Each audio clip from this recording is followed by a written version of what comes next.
But this intuition, being in the zone, is very, very important. And since we're all going to be going out of our minds, oh, you'll still have one. You know? It's sort of like you still have, we still have bodies, you know? We're using those as a vehicle, you know? You'll still have a mind, and you can still add two and two and that kind of thing.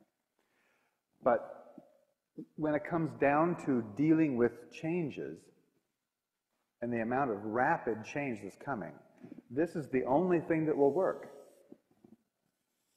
You will not have time to think it through. You will only have time to take the action.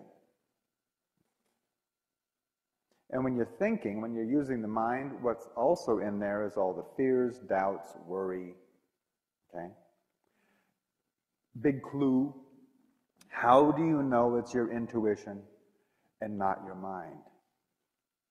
Your intuition is always, no matter what the circumstance, and you guys that were in the accidents, remember?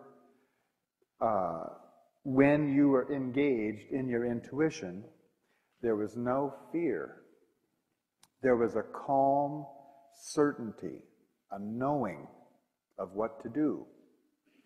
There was no time to worry about whether you were doing this right or wrong. It was direct action. Your intuition, no matter what or how dire the circumstances, your intuition will always be calm and knowing. Your mind, on the other hand, will throw in the kitchen sink. I've talked to some people who shared experiences with these accidents and whatnot. They made it through the experience, and other passengers in the car or companions didn't survive the situation.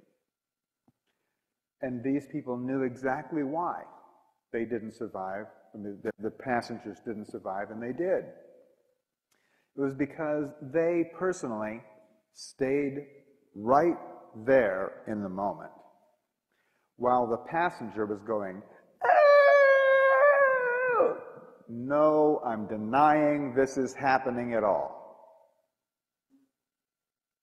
They were in their mind. The survivor was in their intuition. That's how important this is.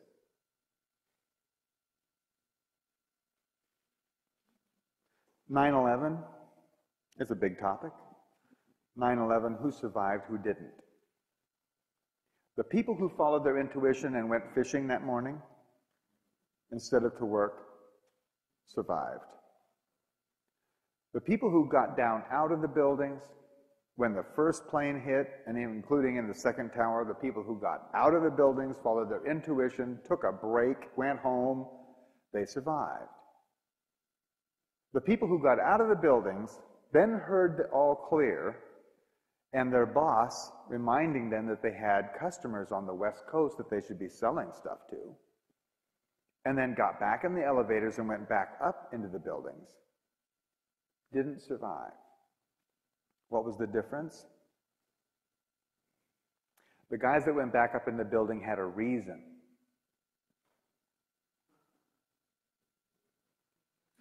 They had reasons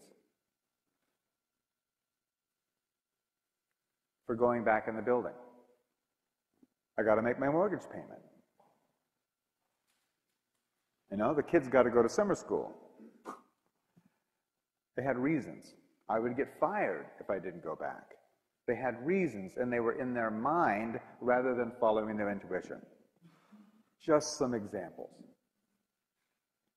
But this is going to become more and more critical as we go forward from here. More and more critical. Now, next problem. How do you find your intuition? And how do you keep it tuned in? Because, of course, we've all had the experience, right? We've all had the experience of our intuition. Usually, it's fleeting. It's a little thing, and then it goes away. And then it's clouded with all this doubt about, was that even my own thought, or, you know, all that stuff, right? The mind just jumps right on you, and This mind thing is not your friend, friends. It's a parasitic, self-indulgent, self-preservation mechanism. It would rather be right than you be alive. The mind. You've probably had friends who denied that there was anything wrong with them because the mind said, that can't happen, that can't be there, nope, it's not right. It wouldn't go for treatment, let alone alternative treatment, and they're not here anymore. They were right until they actually kicked it.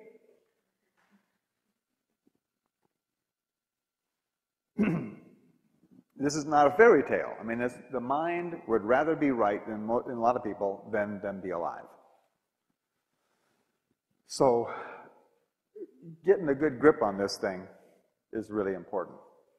And having this engaged really puts the mind in its place, where it becomes just a tool rather than an identity. So, how do you do that? Well, intuition is your own personal knowing. Right? And all knowing comes from a source. We don't have to give it a name even. It just comes from somewhere. And it comes in a flow, more or less. It's like there we go. We'll have this flow of creation. See, the source of this flow would necessarily be the source of all knowing, because all that happens is coming out, all that exists is coming this way. So, here we have your consciousness in this flow of event. Okay? Here we go. Like this. Oh boy, it's getting quicker and quicker and quicker and quicker and quicker. Your consciousness is oriented by time and place. In this flow.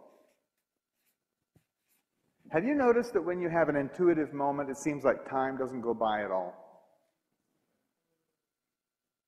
Until way later and you go, wow, where'd all the time go? But for that time, you were just being there. In one moment, just like it was a flow. Okay? This is the schematic of how this works. When you're in your intuition, you're centered in that flow of information. The trick is to stay there. It's not so easy with everything that's going on and with your mind preying on you. But the Maya had two things on their side. One, things were going slower, but they had a couple of other orientations. We are oriented, our consciousness and our society is oriented by time and place.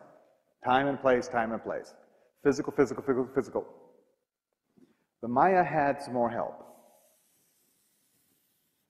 They had this orientation right here, which is called personal intent.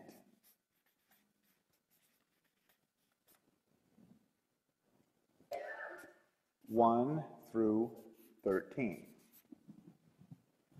Have you ever been someplace you didn't really intend to be? Like at school or at work or the middle of an argument? Did you feel centered or did you feel uncentered? Did you feel centered or were you like off-center? Okay, me too. When I was someplace I didn't really intend to be, I felt off-center. But these guys knew their personal intent. They had that orientation.